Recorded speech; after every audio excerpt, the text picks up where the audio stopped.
Hi, in today's video, we're going to answer the question, how does receiving your education impact your mindset? We're going to be looking at the importance of education in shaping your mindset, whatever that mindset is. We're going to be taking a look at that influence that it has on your life.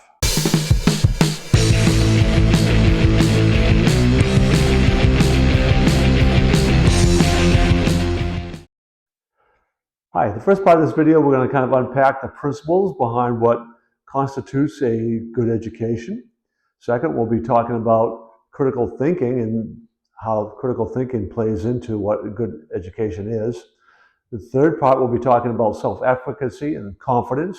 The fourth part, we'll be looking at the role of social learning and social development in education. And of course, lastly, we're going to be looking at education's impact on people's lives. So let's talk about what the role of education really is. And I want to emphasize right education because we are always learning. We're constantly learning. We're picking things up. We've talked before in previous videos about this idea of neuroplasticity, and that is really all about this role of learning. There's two things that, in my humble opinion and my experience of over 30 years in education, is the development of a proper mindset should be first and foremost one of the primary goals and objectives. And this idea that we've talked all along about developing a growth mindset, or as I refer to it, mindset of a champion, should be one of the outcomes that we have in education. So whether it is a private school, public school, or some form of homeschooling, the objectives should be to help you develop a mindset that's going to carry you through life and deal with all kinds of adversities and build some of those beliefs that are essential for learning and learning well. So one of those beliefs and skill sets that should be developed in education is this idea of critical thinking. We can learn critical thinking skills through all subject areas. Each subject area offers different types of thinking skills involved: mathematics, science, language arts, history, right? All of those offer different ways of thinking, different skills involved, but being able to look and learn critical thinking, solve problems, all of those things are essential aspect of developing a good education. And with critical thinking, when it's done well and properly, you build some of those beliefs and skills necessary for that all-essential growth mindset that we spend so much time talking about. All right? So critical thinking involves learning to ask good questions and trying to answer those questions. Applying critical thinking means being creative and utilizing creative thinking. All those things are going to play into that aspect of education. Learning laws of logic and how language can influence people. All of those things should be playing into a foundational role of education and will or should help feed that growth mindset. Sadly, oftentimes young children, when they get to school, their confidence actually doesn't get enhanced, doesn't develop. It actually takes a hit. And this is something that we really need as people involved in education, parents, right? As you're seeing your child going to school, you've got to really watch what's happening to their confidence level. Again, that idea of a fixed mindset where you run into an obstacle or a setback, that can get reinforced early on in education, and their confidence takes a hit.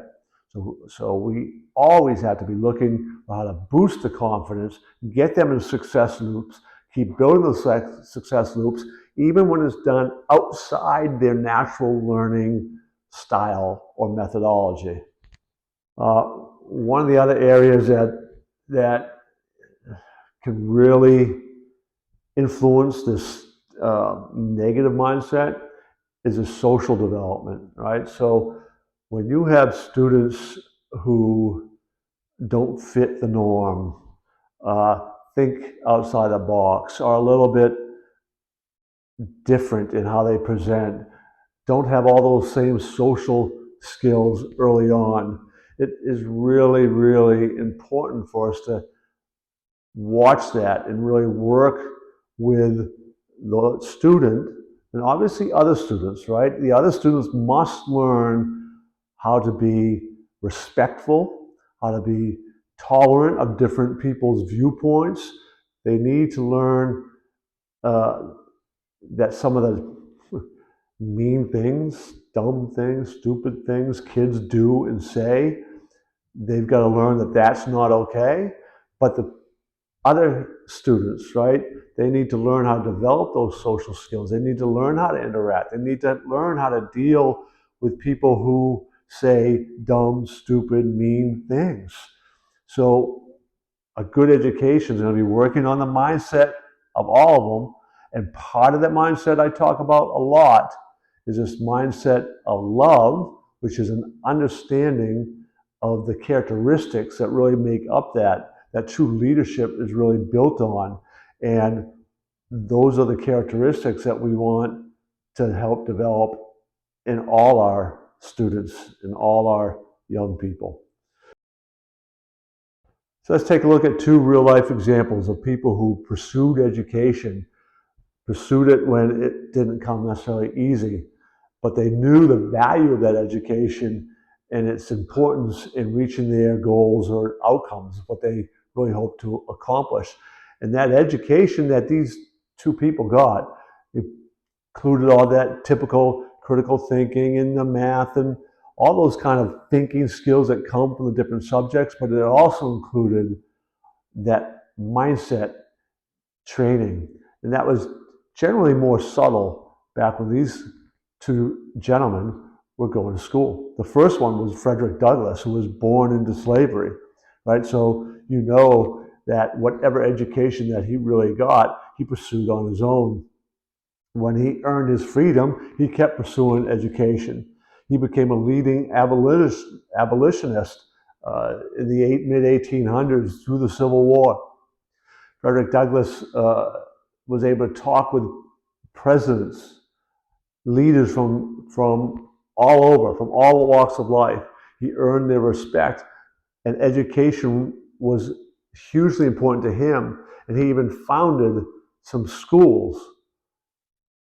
Andrew Carnegie is another one. Andrew Carnegie was born a poor family in Scotland.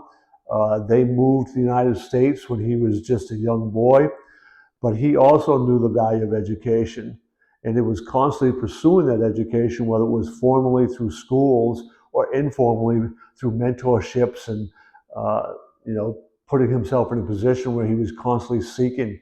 He would go to libraries and read on his own. And when I'm talking about libraries, I'm talking about a private library, because that's essentially what they had back when he was going to school. There was a person in his community who would open up his private library to boys who fall or who showed promise.